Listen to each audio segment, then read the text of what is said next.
സംസ്ഥാനത്ത് പരക്ക മഴ ഇന്ന് മുഴുവൻ ജില്ലകളിലും കേന്ദ്ര കാലാവസ്ഥാ വകുപ്പ് മഴ മുന്നറിയിപ്പ് നൽകിയിട്ടുണ്ട്.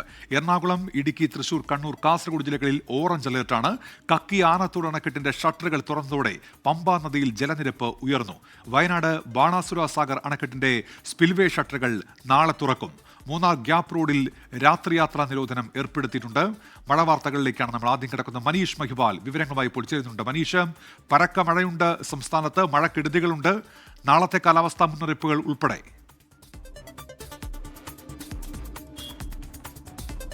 ഏറ്റവും പുതിയതായി വന്ന മഴ മുന്നറിയിപ്പിൽ അടുത്ത 3 മണിക്കൂർ ഒറ്റപ്പെട്ട ഇടങ്ങളിൽ ഇടത്തരം മഴ പെയ്യാനുള്ള സാധ്യതയുണ്ടെന്നാണ് കേന്ദ്ര കാലാവസ്ഥാ വകുപ്പ് അറിയിക്കുന്നത്. നാളെ 2 ജില്ലകളിലാണ് റെഡ് അലേർട്ട് ഉള്ളത്. സംസ്ഥാനത്ത് അടുത്ത 4 ദിവസങ്ങൾ കൂടി, ഇന്നത്തെ ഉൾപ്പെടെ 5 ദിവസങ്ങളിൽ അതിശക്തമായ മഴ പെയ്യും. അതിതീവ്ര മഴയ്ക്കുള്ള സാധ്യത നിലവിൽ പറയുന്നില്ല. പക്ഷേ വലിയ മഴ 19-ാം തീയതി വരെ അതിശക്തമായ മഴ സംസ്ഥാനത്തെമ്പാടും പെയ്യുമെന്നുള്ള മഴ മുന്നറിയിപ്പ് നൽകുന്നുണ്ട്. നാളെ കാസർഗോഡ്, കണ്ണൂർ ജില്ലകളിലാണ്.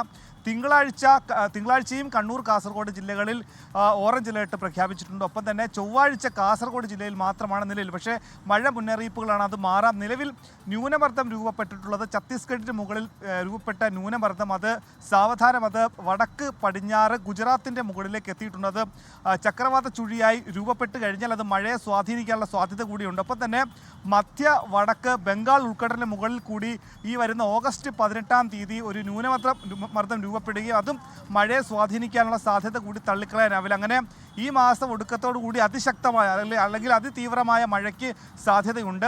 ഓഗസ്റ്റ് 20 വരെ എന്താണെങ്കിലും അതിശക്തമായ റെഡ് അലേർട്ട് എവിടെയും പ്രഖ്യാപിച്ചിട്ടില്ല.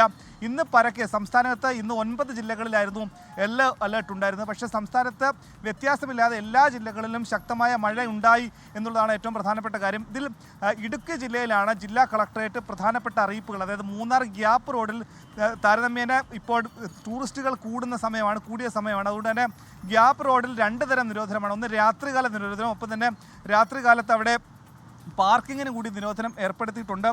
2 ഡാമുകൾ തുറന്നിട്ടുണ്ട്. വൃഷ്ടിപ്രദേശത്ത് കനത്ത മഴ തുടരുന്നതിനാലാണ് കക്കി ഡാം ആനത്തോട് അണക്കെട്ടിൻ്റെ 2 ഷട്ടറുകൾ തുറന്നിട്ടുള്ളത്. അങ്ങനെ അടുത്ത ദിവസവും കൂടുതൽ അണക്കെട്ട് തുറക്കാനുള്ള സാധ്യത കൂടിയുണ്ട്. ഇന്ന് ചില ജില്ലകളിൽ ചില സംഭവങ്ങൾ കൂടിയുണ്ട്. അതായത് കനത്ത മഴയിൽ പാലക്കാട്, വടക്കഞ്ചേരി, മുടപ്പല്ലൂരിൽ കരിപ്പാലിപ്പുഴ കര കവിഞ്ഞു എന്നുള്ള വാർത്ത പുറത്തു വന്നിരുന്നു. ഒപ്പം തന്നെ പത്തനംതിട്ട ഓമല്ലൂരിൽ മിന്നൽ ചുഴിയിൽ പല വീടുകളുടെയും മേൽക്കൂര പറന്നുപോയി. അങ്ങനെ അടുത്ത 4 ദിവസത്തേക്ക് വ്യാപകമായ മഴ പെയ്യും.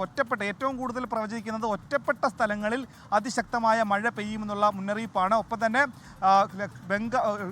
കേരള, കർണാടക, ലക്ഷദ്വീപ് തീരങ്ങളിലുള്ള മത്സ്യബന്ധനത്തിന് കൂടി നിയന്ത്രണം ഏർപ്പെടുത്തിയിട്ടുണ്ട്. ഒപ്പം തന്നെ മണിക്കൂറിൽ 200 മില്ലിമീറ്റർ വരെ മഴ പെയ്യാനുള്ള സാധ്യത കൂടി പറയുന്നുണ്ട്. ഒപ്പം തന്നെ ഉയർന്ന തിരമാലയ്ക്ക് കൂടി സാധ്യത എന്ന മുന്നറിയിപ്പ് കൂടിയാണ് കേന്ദ്ര കാലാവസ്ഥാ വകുപ്പ് അറിയിക്കുന്നത്.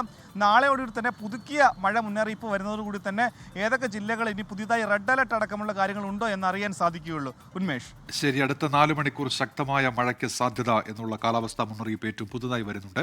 മനീഷ് മഹിബാൽ അതിന്റെ വിശദാംശങ്ങൾ നൽകുകയായിരുന്നു. ഇതിനിടയിലാണ് ഇപ്പോൾ മുംബൈയിൽ നിന്നൊരു വാർത്ത വരുന്നത്. അവിടെ ലാൻഡിങ്ങിനിടെ വിമാനത്തിന്റെ വാൽഭാഗം റൺവേയിൽ ഉരസി എന്ന വാർത്ത വരുന്നു.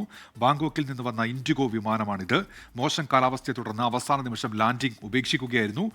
പെട്ടെന്ന് പറന്നുയരാൻ ശ്രമിക്കുമ്പോഴാണ് ഈ വാൽഭാഗം റൺവേയിൽ തട്ടിയത്. പിന്നീട് സുരക്ഷിതമായി ഈ വിമാനം നിലത്തിറക്കുകയും ചെയ്തു. സംഭവത്തിൽ അന്വേഷണം ഉണ്ടാകും എന്നുള്ള കാര്യം കൂടി ഇപ്പോൾ ശ്രീനാഥ് ചന്ദ്രൻ മുംബൈയിൽ നിന്ന് അറിയിക്കുന്നുണ്ട്.